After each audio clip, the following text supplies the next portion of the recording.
RTC ప్రభుత్వ విలీనంపై రేవంత్ సర్కార్ మాట మార్చిందని మండిపడ్డారు RTC JAC vice chairman Thomas Reddy.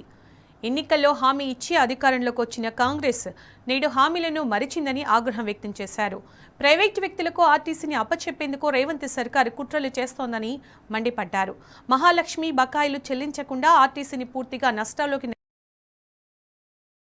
రేపు ఉద్యోగులు భారీగా సచివాలయ ముట్టడికి రావాలని పిలుపునిచ్చారు. ఆర్టీసీని కాపాడుకునేందుకు ఇది మా ఆకలి పోరాటం అంటున్న RTC JAC vice chairman Thomas రెడ్డితో మా ప్రతినిధి Kiran face to face. Congress ప్రభుత్వం వచ్చి ఆర్టీసీ ఉద్యోగుల్ని పూర్తిగా విస్మరించినటువంటి పరిస్థితి కనబడుతుంది. ఓవైపు ఉద్యోగులందరినీ కూడా గత ప్రభుత్వం ఆర్టీసీని రాష్ట్ర ప్రభుత్వంలో విలీనం చేయాలని కూడా గెజెట్ నోటిఫికేషన్ ఇచ్చి పూర్తిగా ఆమోదం పొందినటువంటి పరిస్థితి కనబడింది. కానీ 2 సంవత్సరాల నుంచి అది ఆమోదం పొందక పూర్తిగా ఆర్టీసీ కూడా తీవ్ర నష్టాల్లో కొనసాగుతుంది. ఉద్యోగులైతే వాళ్ళ సమస్యలు అయితే వర్ణనాతీతంగా మారిపోయాయి. రేపు చలో సెక్రటేరియట్ కు ఆర్టీసీ ఉద్యోగులు పిలుపునిచ్చారు. మనతో మాట్లాడడానికి ఆర్టీసీ రంగ నాయకులు థామస్ రెడ్డి గారు మనతో పట్టినారు. సార్ నమస్తే సార్, ఏంటి మీ డిమాండ్లు ఏమున్నాయి? రేపు ఎందుకు సెక్రటరీ ముట్టడికి పిలుపునిచ్చారు? ఆర్టీసీ అన్యాయకాంతరం కాకుండా ఉండాలన్నదే మా ఉద్దేశం. కాంగ్రెస్ పార్టీ మేనిఫెస్టోలో పెట్టింది శ్రీధర్ బాబు గారి సారథ్యంలో. దాంట్లో ఆర్టీసీ ఉద్యోగులకి మేము ప్రభుత్వంలో విలీనం చేస్తాం, తర్వాత వాళ్ళకి 2 పీఆర్సీలు దాంట్లో కల్పిస్తాం, 2021 పీఆర్సీకి ప్రభుత్వ ఉద్యోగులతో సమానంగా జీతభత్యాలు సర్వీస్ కండిషన్లు ఇస్తాం, కొత్త బస్సులు కొని ఆర్టీసీని ఆధునీకరణ చేస్తాం. స్పష్టమైన హామీని వాళ్ళు ఆ రోజు మేనిఫెస్టో బుక్ నంబర్ 14లో పెట్టి ఇవ్వడం జరిగింది. కొత్త ప్రభుత్వం కదా అని చెప్పి 6 మాసాలు ఆగినాం. ఆ తర్వాత జరిగిన పరిణామాలలో ఎక్కడ ఇచ్చినా మాకు ఇప్పటివరకు అపాయింట్మెంట్ దొరకలేదు. మేము రకరకాలుగా ట్రేడ్ యూనియన్ పంతాలో శాంతియుత ఉద్యమాల్లో ఇప్పటి వరకు అనర్గళంగా ప్రతి అంశం, ప్రతి మినిస్టర్ని కలిసినాం, ప్రతి ముఖ్యమంత్రి గారికి ఎన్నో మెమోరాండాలు ఇచ్చినాం, గౌరవ ట్రాన్స్పోర్ట్ మినిస్టర్కి ఇచ్చినాం. ఈ రోజు వరకు మళ్ళా మాట మాట్లాడలే, ఇవ్వలేదు. అది చాలా బాధాకరం. ఆర్టీసీ అంధకారంలోకి పోయింది. ఆర్టీసీ ప్రైవేట్ పరమైతుందా ఉంటుందా అనేటువంటి అనుమానాలు కూడా వస్తూ ఉన్నాయి. కారణాలు ఏంటంటే ఇవాళ ఈ ప్రభుత్వం వచ్చిన తర్వాత బడ్జెట్లో ₹1 కూడా బడ్జెట్ పెట్టలేదు. బడ్జెట్ అనేది ఆధునీకరణకు పెట్టాలి, ప్రతి దాంట్లో కూడా పెట్టలేదు.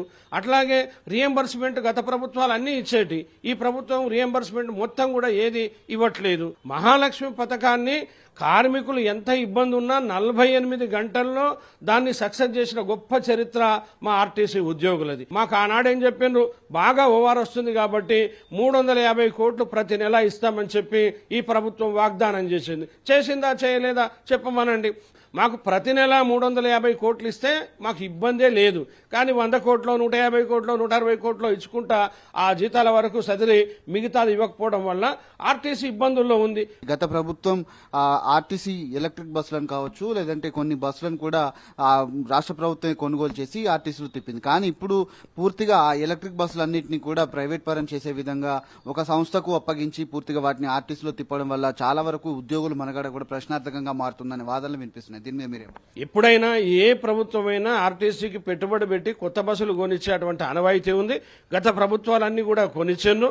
తర్వాత పొల్యూషన్ లెస్ బస్సులు రావాలన్నప్పుడు ఆనాడు కేసీఆర్ గారు ఇంతవరకే సిటీ కోసమే నేను తీసుకుంటా అని చెప్పి ఇలా ఎయిర్పోర్ట్ కు నడుస్తున్నటువంటి బస్సుల్ని వాళ్ళు తీసుకోవడం జరిగింది. ఈ ప్రభుత్వం ఏంటంటే ఇవాళ ఎక్కడ కూడా బడ్జెట్ లో డబ్బు పెట్టడం లేదు, మరి రియంబర్స్మెంట్ లేదు, ఏమి లేదు, కొనుగోలు లేదు. ఇవాళ కేవలం ఆ బస్సులని ఆర్టీసీకి అంటగడతా ఉన్నారు. అంటే ఆర్టీసీకి ఇస్తున్నారు. ఇవ్వడం వల్ల ₹56, ₹59 కిలోమీటర్కి మనం డబ్బులు ఇస్తాం. ఇవ్వడం వల్ల ఇవాళ ఆ బస్సులు డిపోలు వాళ్ళకి ఇస్తున్నారు. డిపోలు మొత్తం ఇస్తే ఆ డిపోలు మనకి ఎప్పుడు వస్తాయి? మరి ఆ డిపో కిరాయి ఇస్తుందా లేదా? మనం అక్కడ పవర్ పెడతా ఉంటారు, పవర్ కి కోట్ల రూపాయల ఖర్చు వస్తుంది, మనకి కరెంటు బిల్లులు కట్టాలి, అది ఎవరు కడుతుందో తెలియని పరిస్థితి. మరి వాళ్ళ డిపోలు వాళ్ళే హస్తగతం చేసుకుంటా ఉన్నారు. పర్మనెంట్ రిక్రూట్మెంట్ లేదు. కేవలం కేంద్ర ప్రభుత్వ విధానంలో ఉన్నట్టుగా అవుట్ సోర్సింగ్, ఆ ఏజెన్సీల ద్వారా అవుట్ సోర్సింగ్ విధానంలో ఆ బస్సుల మీద పనిచేయాలి. అంటే వాళ్ళే ప్రైవేట్ డ్రైవర్లు, ప్రైవేట్ మెయింటెనెన్సే, వాళ్ళు ప్రైవేట్ ఉద్యోగులే, ప్రైవేటు డిఎంలే వాళ్ళు పనిచేస్తా ఉన్నారు. అది మనకి ఏ సంబంధం లేదు. కేవలం మనకు బస్సు పెడతా ఉన్నారు, మనం వాళ్ళకి డబ్బులు ఇస్తా ఉన్నాం. దానివల్ల ప్రయోజనం లేదు, రిక్రూట్మెంట్ లేదు. కొత్త బస్సు వస్తే ఒక బస్కి 5 లేక 6 మంది రావాలి. కానీ మరి అటువంటిది ఉపాధి కూడా కోల్పోతా ఉన్నది. ఇవాళ అవి వస్తే ఆర్టీసీ ప్రసాదకం రేపటికి టోటల్గా ఇప్పటికే వచ్చినాయి.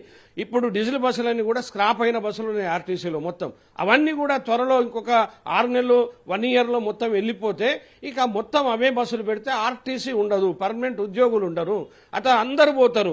బస్ పాస్ కౌంటర్లకు సంబంధించినటువంటి అంశంలో కూడా ఉద్యోగులు రెగ్యులర్ గా ఆర్టీసీలో పనిచేసేటువంటి ఉద్యోగులు పనిచేస్తా ఉన్నారు. కానీ ఇప్పుడు కొంతమంది ఏజెన్సీలను పెట్టుకొని వాళ్ళకు ట్రైనింగ్ ఇచ్చి ఉద్యోగులను కూడా పక్కకు తప్పించేటువంటి ప్రయత్నం చేసి వాటన్నిటిని కూడా ప్రైవేట్ సంస్థలకు అప్పగించే కుట్ర జరుగుతుందని కూడా మా దృష్టికి వచ్చింది. అది నిజమేనా సార్? దాని మీద మీరు ఎట్లా చెప్పబోతున్నారు? అది ఆల్రెడీ జరిగిపోయింది, ఇప్పటికే చేతులు దాటిపోయింది. ప్రమోషన్లు లేకుండా కొత్త రిక్రూట్మెంట్ అనేది చేయకుండా ఏం చేసిందంటే వాళ్ళు అవుట్ సోర్సింగ్ విధానం ఎందుకు చేస్తున్నారు?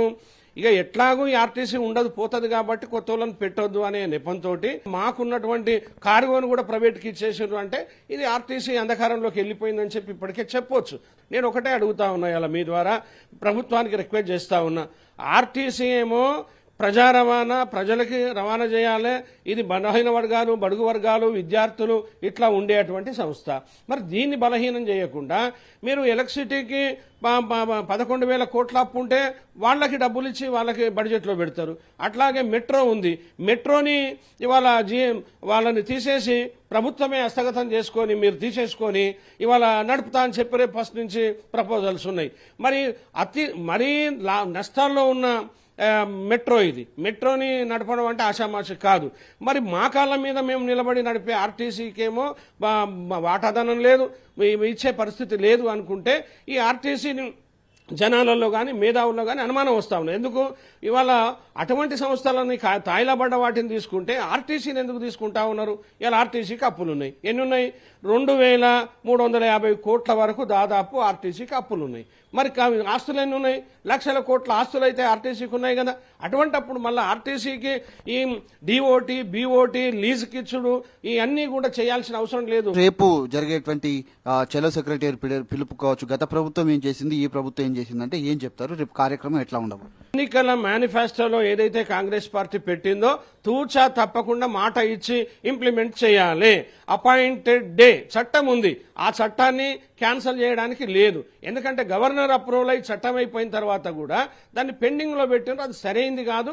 కొత్త పిఆర్సీలు ఇవ్వండి, బకాయిలు ఇవ్వండి, ఆ తర్వాత ఆర్టీసీకి రావాల్సినటువంటి డబ్బులు ప్రభుత్వం నుంచి రావాల్సినవి కూడా ఇవ్వండి. మహాలక్ష్మి పథకం మీద వైట్ పేపర్ ఇవ్వండి, ఎంత ఇవ్వాలి, ఎంత ఇచ్చిండ్రు, ఎంత ఉంది అనేది. కాబట్టి దీంట్లో నివృత్తి చేయకుండా అవన్నీ చేయడం అనేది సరైంది కాదు. మాది పోరాటం, ఆకలితో మేము ఉన్నాము. ఇవాళ మాకు వేరే రంగులు పూయొద్దు. ఇవాళ మేమంతా కూడా మరి యూనియన్ లీడర్లం, యూనియన్ అంటే కార్మిక యూనియన్ లీడర్లం, అంటే గరీబుల యూనియన్లు ఇవి. అటువంటి వాళ్ళ మీద కన్నెర్ర చేయొద్దు. మరి రేపు మమ్మల్ని అణచివేసేటువంటి ధోరణి కూడా చేస్తే ఆగేది కాదు ఈ ఉద్యమం. ఇక చివరి పోరాటం కాబట్టి ఏదో మేము చావో రేవో తేల్చుకోవాలి. కాబట్టి శాంతియుతంగానే ఇప్పటి వరకు పోరాటం చేసినాం. రేపు కూడా శాంతియుతంగానే ఉంటది.